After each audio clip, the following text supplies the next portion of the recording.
Facebook has been updating pages from classic pages to the new pages experience. There are some things that we're gaining, some things that are staying the same, and some things that we're losing. So if you didn't know that this was happening, or if you're curious about what functions we're losing exactly, comment yes new pages and I'll make a separate video dedicated to that whole transition. For this video, I want to talk about the new pages experience functions under your page settings. Go to your Facebook page, on the left-hand side, hit settings, and then hit new pages experience. So you can see on the left, we have a list of tools available that can help you manage your page, grow your page, control your page, more on that in a minute, and optimize your page. The overarching goal here being that if your page is performing well in every area, ideally you're moving followers down your sales pipeline to become a customer. But if your page isn't set up for success, your followers are likely to stay followers. So let's start with the first thing on the list, page access. This one is pretty straightforward. You dictate who has access to your page by assigning different permissions to different Facebook users. You can add someone new to have access to your page, or you can tap the three dots next to a name and remove or change someone's existing access. Facebook access means you can switch into the page and manage it directly on Facebook or by using other tools like the Meta Business Suite.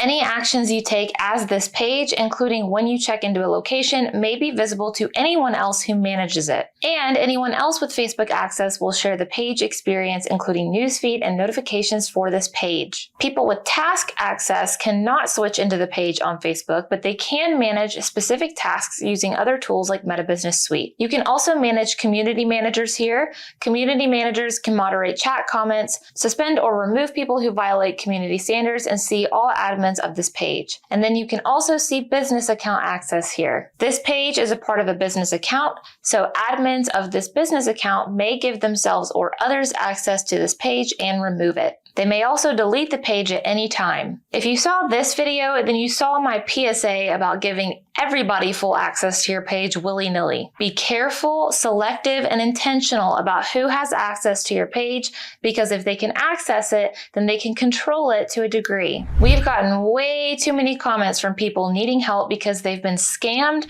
because they gave the wrong people access to their page. It can be avoided. You just have to be fully aware of who has access to what at all times, and this screen will help you stay on top of that. Because bottom line, you can't market anything on Facebook if you can't access your page, or if the wrong people have access and are messing up everything that you work so hard for. All right, next on the list is page management history. This is a history of management actions taken by people who manage this page. You can filter by all actions, page info, page roles, and groups, and you can sort by newest or oldest. This screen will be extremely helpful if you're ever trying to get to the bottom of something. Can't remember when you added or removed someone from your page? This will tell you when and who did it. Did you ask a team member to invite Facebook friends to follow the page and they swore they did it, but you don't remember seeing an influx of followers from it? You can double check that they did it here. I know as a small business owner, you're juggling a lot, and sometimes it's just helpful to have a tool like this keeping track of who did what when for you. Next on the list is page quality. You want to see a green bar on the screen. This shows if you have any community standards violations. If content on a page goes against our community standards, it can put the page at risk for restrictions. And we all know it is hard enough to grow on Facebook as it is. We don't need any additional restrictions from Facebook holding us back, right? So if you've ever got flagged for something you posted or got a weird notification from Facebook one morning about how your page is XYZ when you know it is not XYZ, been there. You can come to this screen and hopefully follow the prompts to get it all sorted out. You want this to say no violations to show. All right, next on the list is page recommendation. Facebook said, we're helping you grow your audience because pages like yours bring people together. Your page is now in lists where we suggest pages to new people. So you want to see both green check marks here. Content is recommendable. It says starting healthy conversations and sharing unique content means we're showing your page to new people. And again, page has no violations. Same principle here, where we don't want to give Facebook any reason to make organic growth harder for ourselves. You want Facebook in your corner. And while we're at it, if you also want a professional marketing agency in your corner, you can get a free custom marketing proposal and quote to see exactly how we can help you scale your business. You just have to fill out our contact form. I've linked it below. All right, next on the list is advanced messaging. We have a few things on this page. connected apps, which show which apps are currently connected to your page. If you see any connected on yours that don't belong there, go ahead and remove them. Then you have app settings, where you can manage the features each app can access or control. Then you have whitelisted domains, which includes third-party domains that are accessible in the Messenger web view for use with the Messenger Extensions SDK and for Messenger plugins. Then you have requested features, which require a review and approval by the Messenger team before use. And then lastly, under high volume messages, it says keep your access to inbox. If your page sends too many messages in Messenger in a short time period, or is constantly sending or receiving messages in a large number of conversations at the same time, your page will lose access to inbox.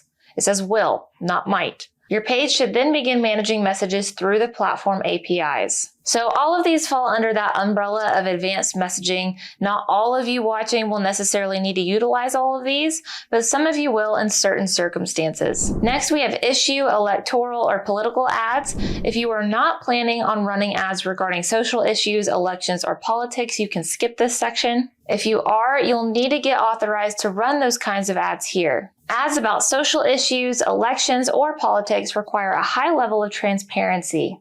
To get authorized, you'll need to provide additional information about you and who is responsible for the content and funding of these ads. You can only run issue, electoral, or political ads in a country where you are authorized in most cases. This is the country where you currently live. Then there's a checklist for you to complete, confirm your identity, create a disclaimer, link and add account to the disclaimer, assign who is responsible for this page, and connect an Instagram account, which is optional. Below that checklist are the prompts to get you started with each of those things. Now, I will say that I had to complete this process for a client once, and it was not easy. We tried confirming my identity, her identity, but the problem was my client and I both within recent years had gotten married.